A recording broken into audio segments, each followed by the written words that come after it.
Olá, pessoal. Boa noite, boa noite. Vamos falar hoje de consequências hematológicas na Covid-19. Uma super conversa aí com a doutora Mari. Isso, deixa eu dar um ok aqui. Entra aí.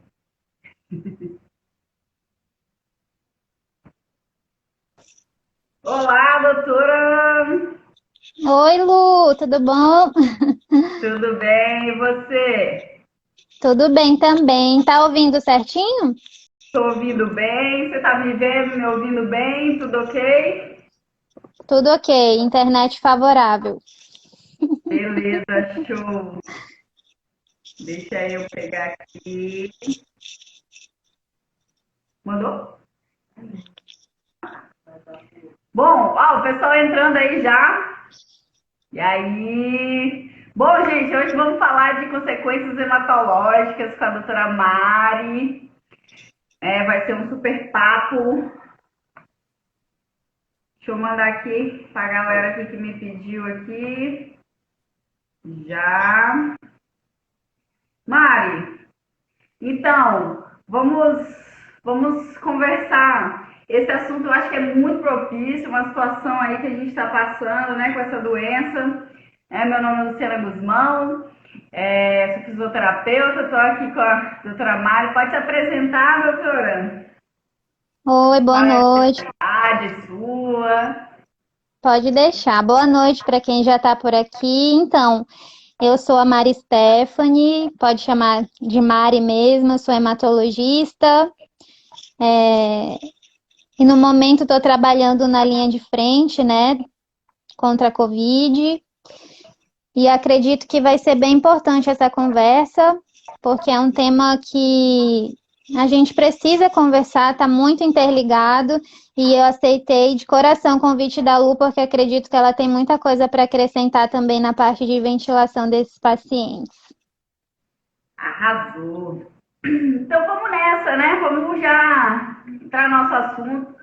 Vamos falar de consequências hematológicas na Covid, tá? Doutora Mari aí, que vive a hematologia, né? E é uma situação realmente muito grave que a gente vem passando com essa doença. Eu quero saber, Mari, qual que é a relação da Covid com a trombose, por exemplo? Assim, como que a gente sabe que a trombose é uma das principais causas, digamos assim, que tem complicado os nossos pacientes em diversos sistemas, né? A gente sabendo que é uma doença sistêmica, né? O que você diz pra gente? Então, a relação, eu acho que assim, ela está muito relacionada, acho que hoje, com um ano de pandemia, um ano e mais, quase um ano e meio, daqui a pouco a gente pode, né, ter certeza disso. Lá no início, foram feitas muitas biópsias em pacientes que faleceram por Covid e foi contactado presença de microtrombos na circulação pulmonar. Então, assim, isso é algo já comprovado e que a gente vê na prática médica, né, o quanto esses pacientes têm marcadores alterados. E isso é um pouco confuso também, porque hoje, nunca a gente pediu tanto dedímero igual a gente pede hoje. E aí, qual que é o problema? Porque é trombose, não é trombose, está confirmada, como que eu vou confirmar? Então, sempre fica isso. Ou o paciente está piorando porque é inflamação da Covid, ou ele está piorando porque ele fez um TEP.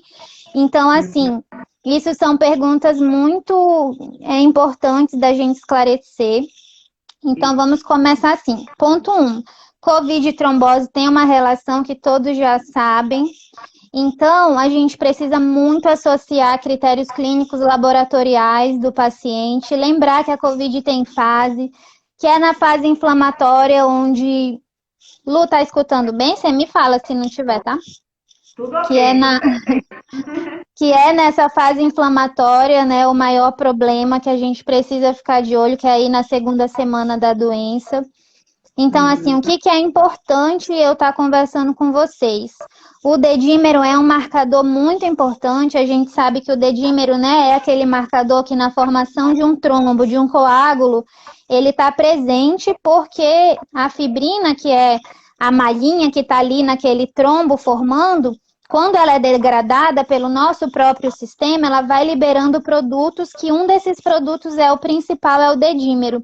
Mas o que que é importante eu estar conversando com vocês? Que o dedímero, ele não é específico, ele não é um marcador que vai me definir trombose. Ele Ah, tá. auxilia. Então, assim, então o dedímetro é importante para a gente entender o processo fisiopatológico da doença, mas não é um marcador específico, então, assim. Não é um marcador específico, e só Certo. que ele é muito importante porque ele tem um valor preditivo negativo que a gente chama muito importante no TEP, por exemplo. Se o dedímero está negativo, a gente pode falar quase que nada é 100%, mas uns 95% que o paciente não tem TEP com dedímero negativo. Mas aí, Eu- Pode falar, pode falar. como eu estava falando, a gente está pedindo muito, muito, muito, né? Esse exame hoje, ele é um exame utilizado. O que que a gente tem sobre o dedímero? Que ele é um marcador prognóstico. Dificilmente a gente vai ver dedímero alterado nos casos leves. Por quê?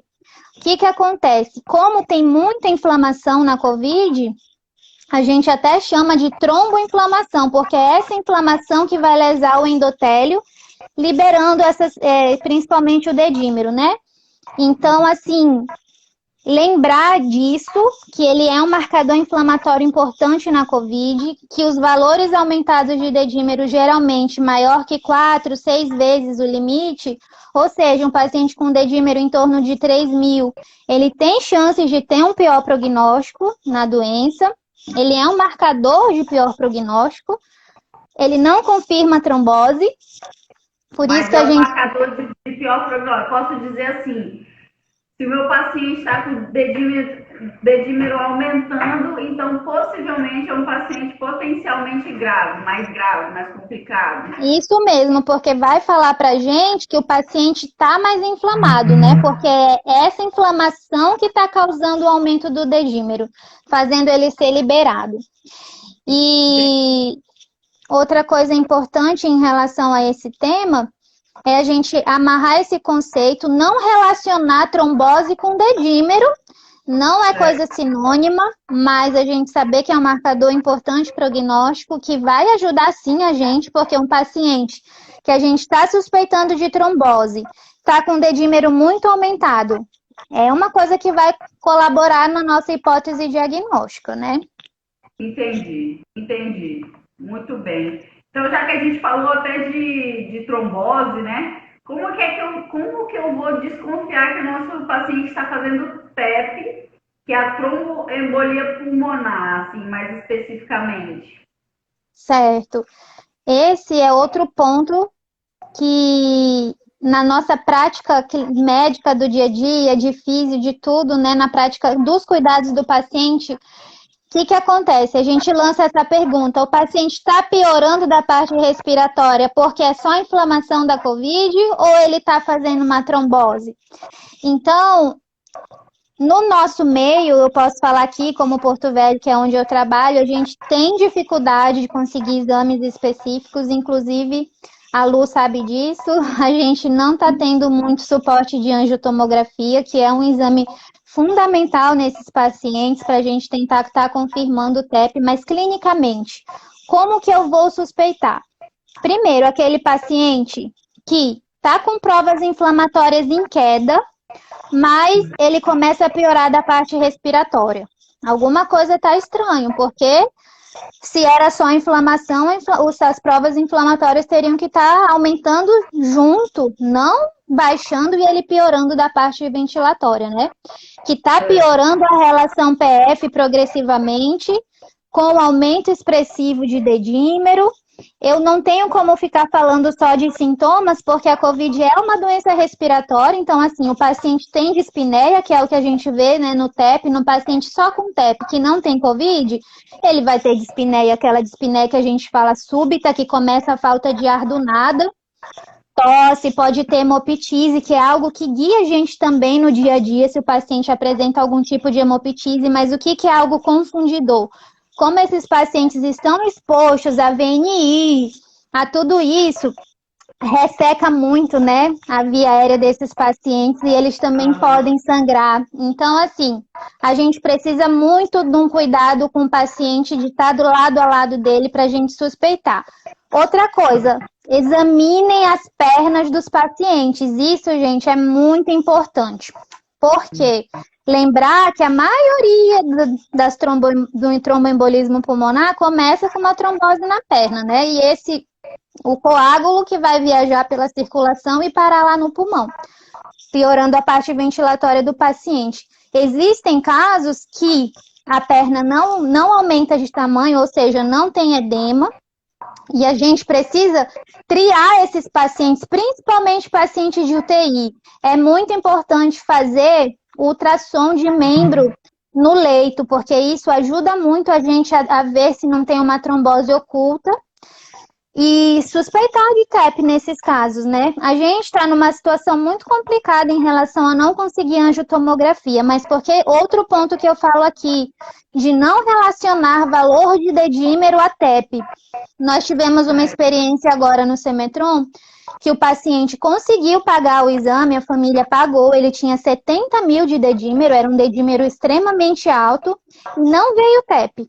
Ele melhorou, a gente começou a anticoagular ele com dose plena, porque ele estava pior da parte ventilatória mesmo, a gente pensou em TEP, ele conseguiu fazer, excluiu, ele fez ultrassom de membro inferior, tudo isso, não fechou para TEP, e ele foi melhorando. Então, assim, era tudo inflamação da doença, mas ele chegou a ter PCR, que o normal a gente sabe em torno de 6, de 500. Então, assim, ele estava extremamente inflamado.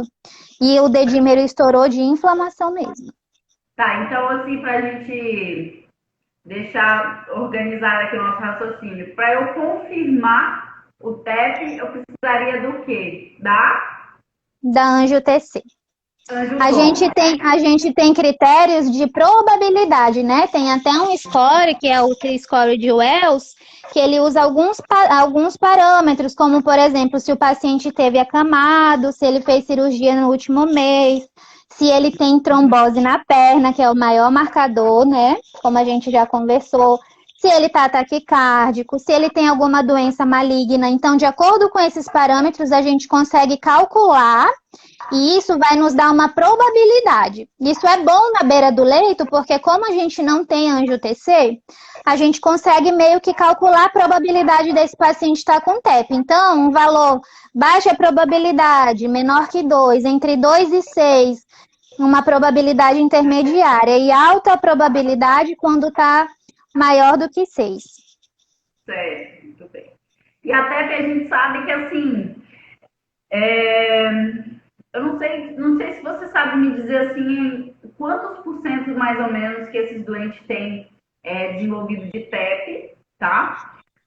Mas nos últimos artigos que eu li, ficava ali uma porcentagem até expressiva, ali, de até 20%, né? Isso. Tem alguns artigos que colocam até 30%, mas na nossa prática a gente não consegue fechar, infelizmente. Tem muitos pacientes que a gente trata empírico porque a gente não tem acesso de conseguir fechar um diagnóstico para eles. Aquele diagnóstico exato, né? E aí acaba tratando empírico. Então, assim, basicamente, mesmo os que são confirmados, é uma porcentagem expressiva que desenvolve TEP. E a gente sabe que isso, né, puxando um pouquinho aqui para a minha sardinha, né, atrapalha demais a questão da abordagem da oxigenoterapia, da ventilação mecânica desse doente, né? E qual que é o fato, assim, muita gente me pergunta também em relação a isso, né? Acontece que na ventilação mecânica, para a gente resolver, digamos assim, hipoxemia, né, distúrbios hipoxêmicos, a gente tem 3 condutas principais. Primeiro, ofertar mais oxigênio, né? Que é a fração inspirada, né? A PO2. Então, seria oferta um pouco mais de oxigênio para suprir aquele trombo que está impedindo a troca gasosa, né? No caso da tromboembolia pulmonar associada ali. Então, pensando em geral, né? Hipoxemia, sem pensar em TEP ainda, mas pensando em hipoxemia, a gente tem, então, aumentar a FiO2 do doente, a gente tem aumentar o tempo de troca, que seria por meio da relação INZES, um aumento do tempo INS, que seria, a gente conseguiria aumentar o tempo de troca gasosa daquele doente. Porém, é uma opção limitada também para a gente, por qual motivo? Porque esse paciente ele desenvolve uma insuficiência respiratória, inicialmente hipoxêmica, né? Mas, devido ao grau de inflamação, né? Enfim, ele começa a entrar numa insuficiência mista, que também é hipercápnica.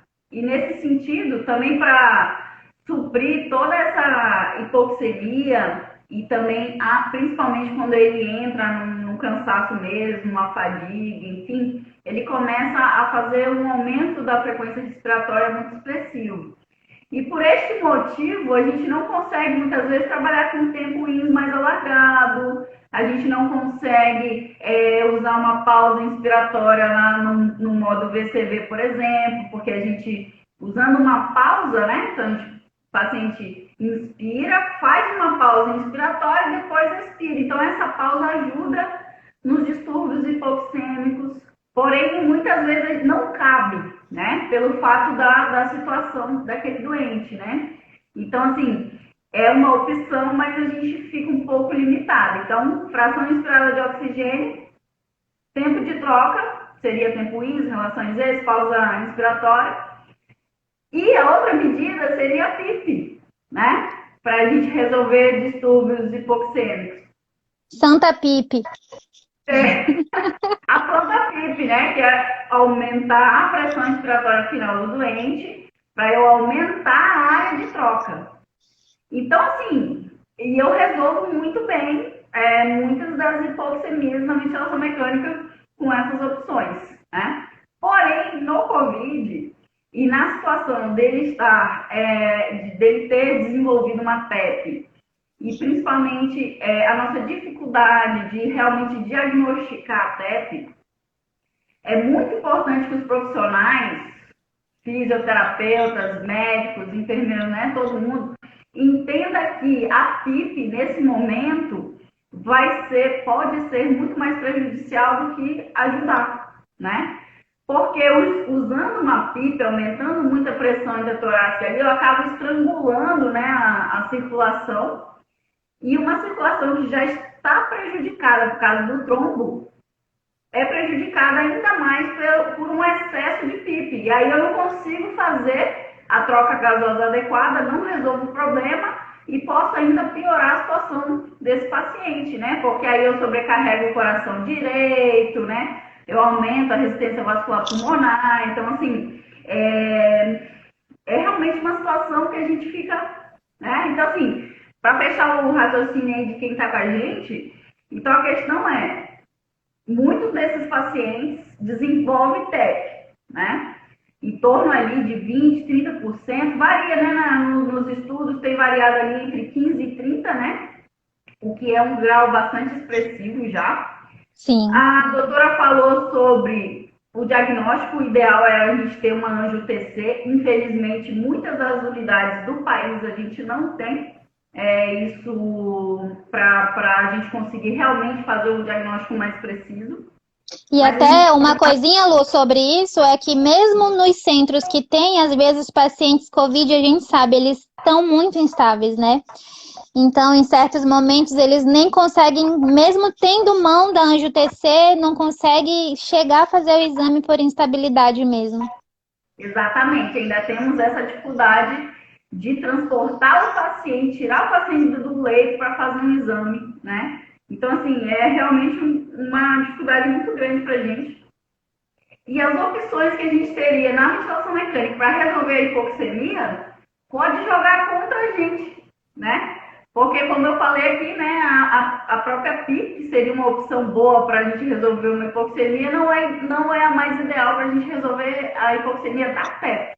Então, infelizmente, a gente acaba tendo que ofertar muita fração inspirada de oxigênio para esse doente, que também leva a algumas outras consequências, né? O oxigênio é tóxico, enfim, causa lesões endoteliais e tudo.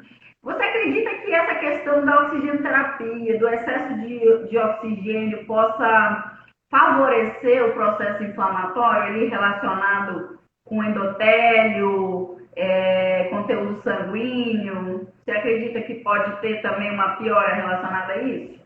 Com Você excesso, fala. com excesso de oxigênio que a gente precisa, acaba precisando para tratar, né, para manter, né, a sobrevida desse doente? Com certeza, até porque por isso que a gente precisa, às vezes eu me preocupo muito assim com o cuidado do paciente em certos locais que não tem recurso nenhum, que não tem uma gasometria. Então acho que assim, tratar paciente COVID num local assim, eu fico assim com a mão no coração em relação aos colegas, aos doentes, porque acaba que a gente vai indo por saturimetria, por algo assim, sem ter muita noção de como que está a PO2 desse paciente, sem lançar mão dos exames que a gente tem, de saber marcadores inflamatórios que muitas pessoas não têm, que é ver ferritina, dedímero, né? A gente tentar seriar isso. Então, o que que acontece? A gente, às vezes, acaba deixando o paciente com uma hiperóxia que a gente já sabe que é prejudicial, tanto prejudicial para o endotélio, então, assim, que é um marcador que a gente já sabe que o nosso endotélio está fragilizado, tanto é que essa inflamação em cima do endotélio que já está predispondo o paciente a ter risco de trombose e a gente está colocando um fator a mais, né? Então, Então a gente fecha aqui um pouco Baffer, né? Então, assim, cuidado com a BIP para a gente não piorar a questão do paciente. Não é necessariamente a PIPs exageradas que vai resolver essa hipoxemia, porque se for uma PEP, não é a PIP que vai resolver. E a gente vai ter que ofertar um pouco mais de oxigênio, porém sem hipoxemia, porque a gente piora o processo inflamatório endotelial e, consequentemente, a formação de trombos, ok? Certo? Eu posso dizer assim, que além disso tudo, né, eu vou favorecer esse processo inflamatório ali, sanguíneo. Isso, dependendo se eu estou ofertando além do que o paciente precisa, mas geralmente é isso, né? Ele tá com uma troca muito ruim.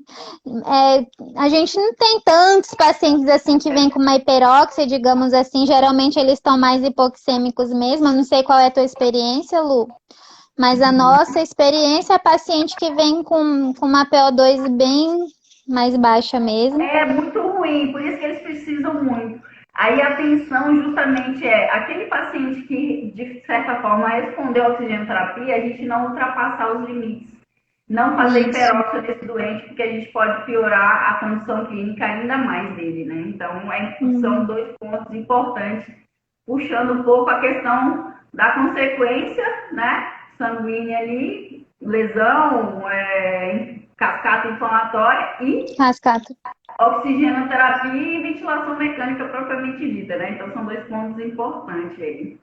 Beleza? Então, mas diz aí, então, assim, para o pessoal aí que está acompanhando a gente saber o que é a CIVD e como que vai manejar. Porque tem se falado muito também da CIVD, né? Na Covid, acho que esse tema bombou, né? Nessa sua área. E é importantíssimo a gente compreender também o que é e como que ocorre, né, tudo isso. Isso, muito importante essa pergunta, porque a CIVD a gente sabe que é uma coagulação intravascular disseminada, onde o sistema anticoagulante, pró-coagulante fica descontrolado, né? Então, assim, o paciente... Mas o que eu quero falar nesse ponto que a gente está falando sobre consequências na COVID, que a CIVD da COVID, ela é diferente, tá, gente? Então, primeiro, eu vou falar bem rapidinho sobre a COVID aguda que a gente conhece clássica, a CIVD, perdão, que é assim, o paciente, ele tá com plaqueta baixa, geralmente ele tá com tempo o TAP, TTP alargado, então um coagulograma alargado, com plaquetopenia, dedímero alto, fibrinogênio baixo, é um marcador da CIVD aguda. E esses pacientes tendem, o lado de sangramento, hemorragia é mais ele é mais evidente, certo? Na COVID, não, a gente não vê isso. Porque, vamos lembrar, aproveitar para falar que o fibrinogênio na COVID é um marcador inflamatório e ele está alto. Então, assim, dificilmente a gente vai ver CIVD com fibrinogênio baixo, como já é costume, de acordo com a literatura. Então, assim, e outra coisa, a COVID, gente, é assim, a gente já sabe, né? É fora da Porque curva, né? ela é fora da curva. Porque a plaquetopenia não é comum na COVID. Tem paciente que chega a fazer plaqueta acima de 1 milhão de tanta inflamação. Então, assim, o que a gente tem que lançar a mão? Opa, o TAP-TTPA desse paciente está largando, sem distúrbio hepático que esteja causando isso, vamos ficar mais de olho. Está trombosando demais os catéteres, ficar de olho naquele paciente que está dialisando, trombosando demais, a plaqueta deu uma queda, entendeu? Ou o paciente tinha uma plaqueta super alta pela inflamação, começou a cair, paciente... Vocês acham que ele está tendo alguma formação de trombo não confirmado? Fica atento, porque esse paciente pode estar fazendo CIVD sim, tá? Outra coisa, na COVID, a CIVD ela é mais propícia nos pacientes bem mais críticos. Então, não é algo comum que a gente vê, pelo menos eu eu tô... Desde o começo, na linha de frente, eu cheguei a ver 2 CIVDs, não foi comum na minha prática, e a literatura mesmo fala isso, mas eu queria deixar esses pontos para vocês de diferença, de quando a gente pensar, suspeitar, e no caso da COVID, se fosse uma CIVD por outra causa, não COVID, geralmente não é anticoagular, porque esse paciente já está sangrando. Na COVID é diferente, ele está trombosando. O lado de trombose dele está sendo muito mais evidente. Então, esse paciente necessariamente tem que estar anticoagulado. Ou sangrou, é diferente. A gente, infelizmente, vai ter que suspender a anticoagulação e ficar aí nesse jogo que a COVID coloca a gente, né? Não, então, exatamente. Fora da curva, né? Normalmente você não usaria um anticoagulante, mas na COVID, que é pró-trombótica, vai ter que usar. Né? Então, Isso. e quando que você decide, assim, vamos ter que entrar com anticoagulante, e quais são os principais anticoagulantes, assim, que estão sendo usados? De forma geral, na COVID? Isso, de forma geral na COVID. Então, o paciente ambulatorial, aquele paciente leve, isso é outra coisa, quem está assistindo a gente aí, por favor, não anticoagulem todo mundo, gente, porque o paciente que está leve, os marcadores inflamatórios dele geralmente estão ok, né? Ele vai ter esse acompanhamento, não precisa de anticoagulante. Eu costumo falar que nos quadros leves, o menos sempre vai ser mais na COVID, tá? Então, assim, esses pacientes, geralmente, a grande maioria não vai precisar.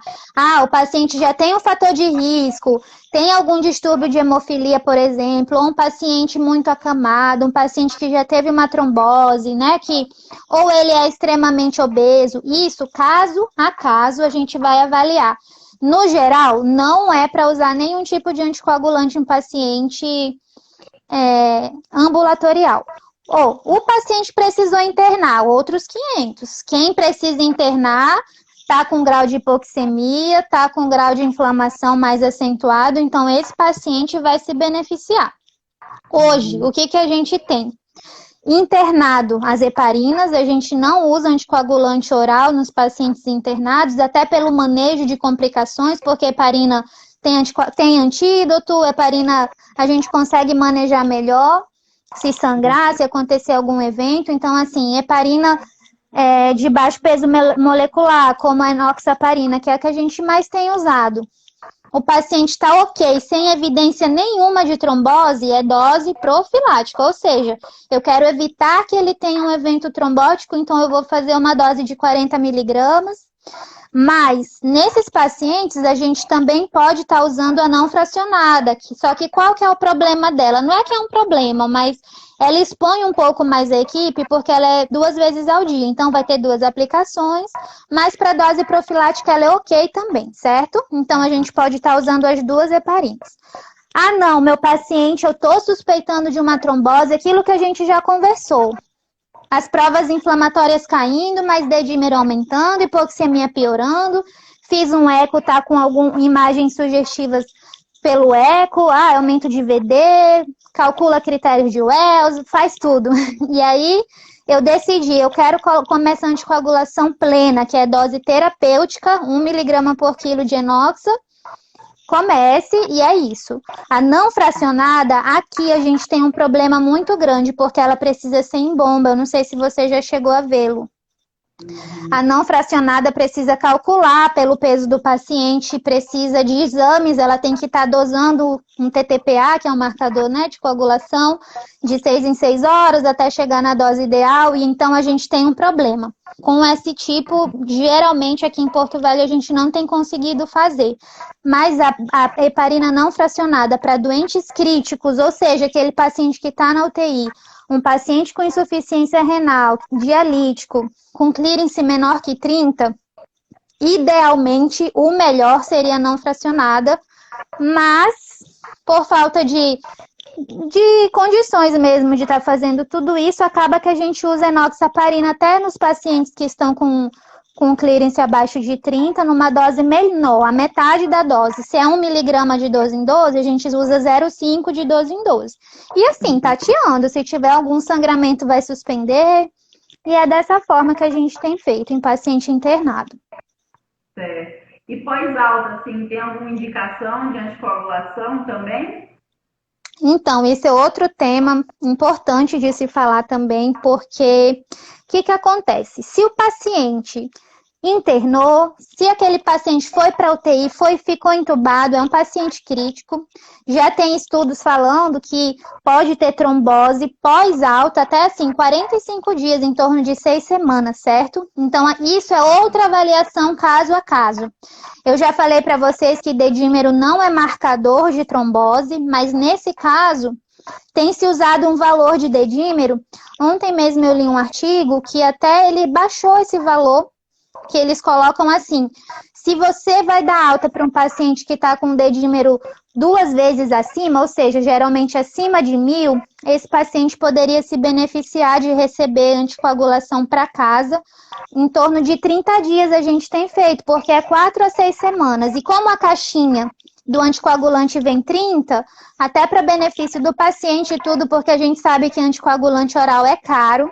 Os estudos não colocam com Marevan, tá? Que é o que a gente mais usa, que é esse barato que tem. Os novos anticoagulantes estão sendo mais utilizados, principalmente Xarelto, mas pelo preço, né? Que é a Rivaroxabana. É um pouco caro, uma caixinha tá aí uns quase R$300, então não é algo barato, mas é para o bem do paciente. Então a gente individualiza. O paciente vai ficar restrito ao leito, é um paciente muito obeso que ficou grave, ele teve um dedímero muito alto, e se teve uma trombose confirmada, não tem nem o que falar, ele vai sair anticoagulado mesmo pelo tempo certo, acompanhar na pós-alta, mas eu só estou falando aqui de anticoagulação profilática na pós-alta, tá? Para evitar que esse paciente que não trombosou, trombose em casa. Eu já vi casos de paciente que teve TEP, ficou bem, curou da Covid, mas teve uma trombose e morreu depois. Então, péssimo, né? Ou seja, a gente sabe também que mesmo curado, né? Mesmo esse paciente saindo de uma terapia intensiva, que a gente já comemora demais, né? Mesmo assim, ele pode vir a ter problemas relacionados às consequências hematológicas, né? Dessa doença, né? Que é a trombose, por exemplo, acho que é o maior exemplo, assim, né? Exatamente, porque se for uma trombose na perna, ok, né? Ficar só na perna. O problema mesmo é fazer um tromboembolismo pulmonar importante, né? E aí ter consequências para esse paciente que conseguiu vencer e depois tem. Então, é isso que eu falo para vocês. Não é todo mundo que vai receber anticoagulação, a gente precisa de mais estudos para falar da pós-alta. Outra coisa de anticoagulação que eu quero falar para vocês já saiu um estudo em doentes críticos, ou seja, esses doentes mais graves, principalmente de UTI, que dose plena para esses pacientes não mudou desfecho. Então, assim, não adianta eu aumentar a dose do anticoagulante para o paciente que não tem trombose, que eu não estou suspeitando, ele não vai ter benefício. Então, ele pode até ter sangramentos graves, como algum AVC, algum sangramento de trato gastrointestinal, importante a despeito dessa terapia. Então, assim, não falar, é porque ele está grave, eu vou anticoagular todo mundo com dose full, não. Certo. Então, até para o pessoal que está assistindo a gente, não mudar desfecho quer dizer que morreram igual, né? Não mudou o resultado final, né? Ou Isso. seja, anticoagular realmente quem tem realmente uma indicação. Exatamente. Né? Para que aí a gente realmente possa ter um resultado benéfico, né? E não sair anticoagulando todo mundo, né? Isso mesmo. E se o paciente ele está apresentando algum grau mais relacionado a sangramento mesmo, diferente um pouco da questão dele estar coagulando ali uma ponta de catéter, tudo, ele apresenta sangramentos. Como é que fica a questão da anticoagulação dele? Aí complica a nossa vida, né? Porque... É na água da correnteza, né? Porque se o paciente está sangrando, ele já tem contraindicação de estar anticoagulado, né? Pode ser uma complicação da própria anticoagulação.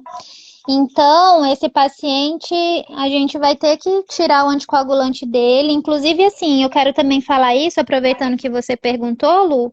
Paciente muito plaquetopênico, gente, assim, abaixo de 50 mil de plaquetas, não fazer anticoagulante, tá? Porque o risco de sangramento é bem maior. A mesma coisa... Ai, me perdi no meu raciocínio agora. Mas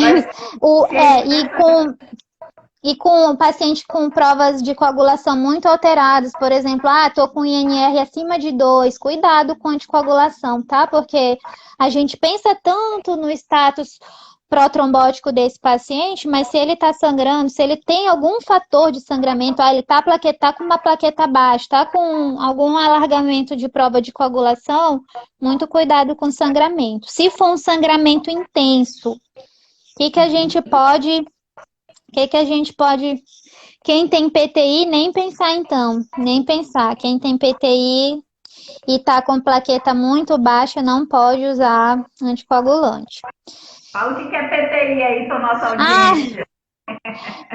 É púrpura trombocitopênica imune, é uma doença que tem um autoanticorpo que destrui a plaqueta. Ela é produzida, mas destrói ela na periferia e a plaqueta desse paciente cai.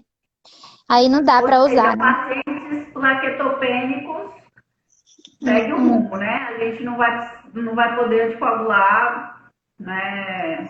É a mesma coisa dos pacientes cirróticos, por exemplo, esses hepatopatas, que ele já tem uma plaqueta mais baixa pela própria hipertensão pulmonar, que faz o baço crescer, então sequestra a plaqueta, e ele já tem alargamento de provas da coagulação, e é um paciente que a gente sabe que pode trombosar. Então, assim, o manejo desses pacientes é mais complicado mesmo, a gente tem que estar bem em cima, a plaqueta caiu abaixo de 50 mil, eu vou tirar um anticoagulante, qualquer sangramento, eu tenho que manejar esse sangramento, e é isso, assim, no geral. E para o paciente que é renal, assim, e ele precisar fazer anticoagulação, como é que fica esses pacientes que já vêm com um quadro de insuficiência renal crônica, que pode ter agudizado com a doença, e se tem alguma diferença daquele doente crítico que desenvolveu uma insuficiência renal aguda também?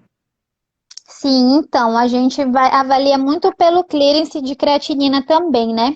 Então, se o meu paciente tem um clearance acima de 30, eu posso estar usando a não fracionada, na dose que a gente já usa, mas sempre atento aí, cuidado, tá? Mas só que se o meu paciente tem um clearance abaixo de 30, aí eu já fico assim, atenção a usar a enoxaparina. Eu prefiro, se for só uma anticoagulação profilática, a não fracionada está de bom tamanho. Até porque, se for um paciente dialítico, durante a diálise ele vai usar um pouco de heparina também.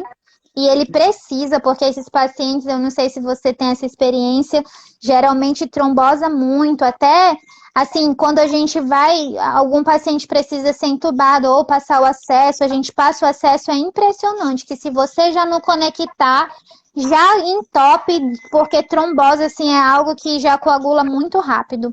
Então, assim, o paciente renal com clearance acima de 30, eu posso usar enoxa. Abaixo de 30, cuidado.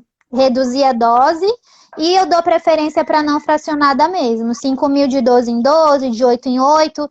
Tem estudos que se o paciente tem alto risco, eu posso até aumentar essa dose um pouco, fazer 10.000 de 12 em 12. Então, isso é muito individual, é isso que eu falo. Covid não é receita de bolo. Engana-se quem fala isso. Engana-se quem pensa que vai tomar um remédio ali, vai ficar tudo bem. Então, assim, é acompanhar mesmo, é dar sequência para esse paciente, é individualizar as comorbidades que ele tem, como que os exames dele estão, como que ele está evoluindo clinicamente, né? Então, essa cascata de citocinas dessa doença, né, que pode dar nada para muita gente, graças a Deus ainda é a maioria, mas que a gente pode ter consequências gravíssimas, né? E é realmente importante aí a avaliação individual, né? Assim como a ventilação, né? Individualizada. Então, nada de querer ficar aumentando o CO2 a rodo, nem aumentar a PIP para resolver uma hipoxemia, que pode ser um processo hematológico ali relacionado, e não é a PIP que vai resolver aquela troca gasosa, né? Porque realmente a gente tem um processo sistêmico que está impedindo uma boa oxigenação desse doente, e não necessariamente uma área de troca ali, a gente pode até piorar, como eu já falei aqui. Aí, doutora, tem aqui uma pergunta, Gabi perguntou, necessidade de exames laboratoriais pós-Covid. Certo. Quais seriam os exames laboratoriais mais indicados aí pós-Covid? Então, Gera, depende como esse paciente vai sair, porque assim, se ele saiu da alta com valor de Covid, de dedímero ainda alto, por exemplo, e a gente já sabe que ele pode ter uma trombose pós-alta de acordo com a gravidade dele, a gente fica monitorando o dedímero, não precisa ficar desesperado querendo fazer exame dia sim, dia não, tá, gente? Não tem uma rotina, não tem algo definido, por isso que mais uma vez eu falo da importância da gente individualizar o paciente, até porque ele tem um retorno, às vezes é difícil, a gente sabe que está tudo tão colapsado que o paciente pós-alta, ele tem dificuldade mesmo de conseguir uma assistência.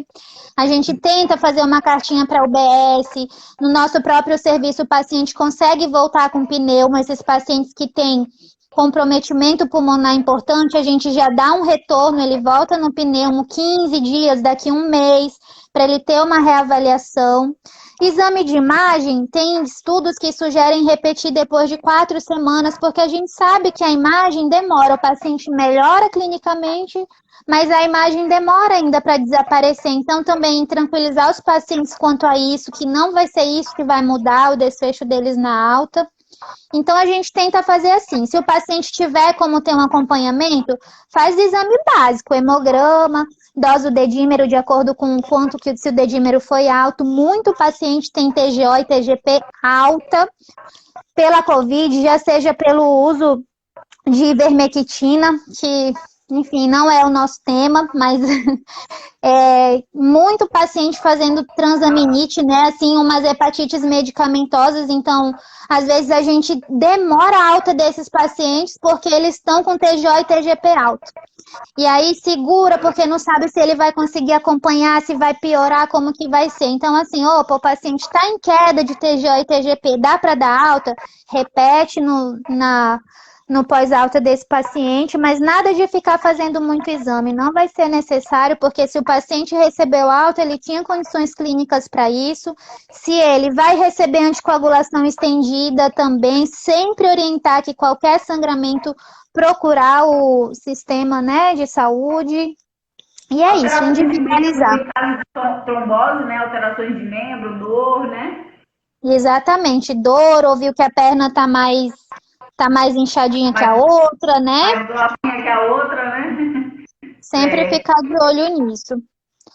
E assim, o paciente que consegue fazer fisioterapia, maravilha, né? Porque nessa pós-alta, a gente sabe que tem a síndrome pós-Covid, os pacientes ficam cansados, tem paciente que fica com dispneia por bastante tempo. Então, assim, a físio, você sabe, né, Lu? Você é físio, pode falar mais sobre isso também, mas eu acho que tem paciente que a gente consegue, a gente fala se a família vai ter condições, lá tem um aparelhinho que eles fazem físio, a gente deixa eles levar para casa.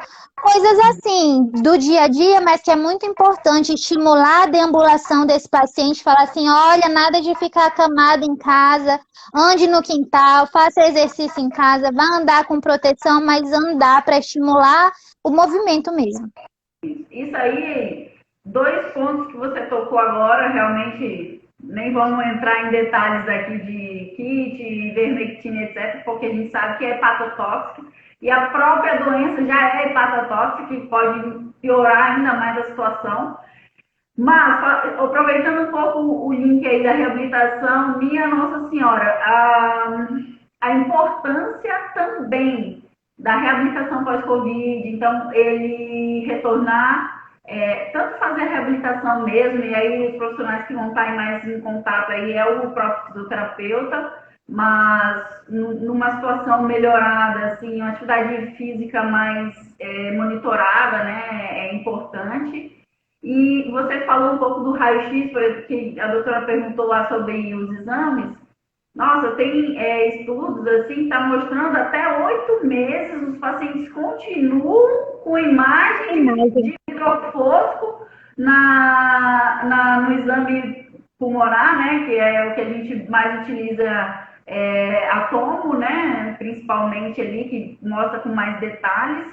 E que isso, inclusive, tem se confundido muito com a própria fibrose, que não é necessariamente fibrose, é realmente infiltrados pulmonares que permanecem nesse doente pelo grau do processo inflamatório que esse paciente passa, né, nessa doença, e isso continua atrapalhando a troca gasosa, a oxigenação e impacta em todo o condicionamento cardiorrespiratório desse doente, inclusive não só cardiorrespiratório, né, mas a própria doença que tem lesões diretas nos órgãos e a internação, o uso de sedativos, de bloqueadores neuromusculares, então impacta bastante nesse sentido. E aí, só para deixar também, né,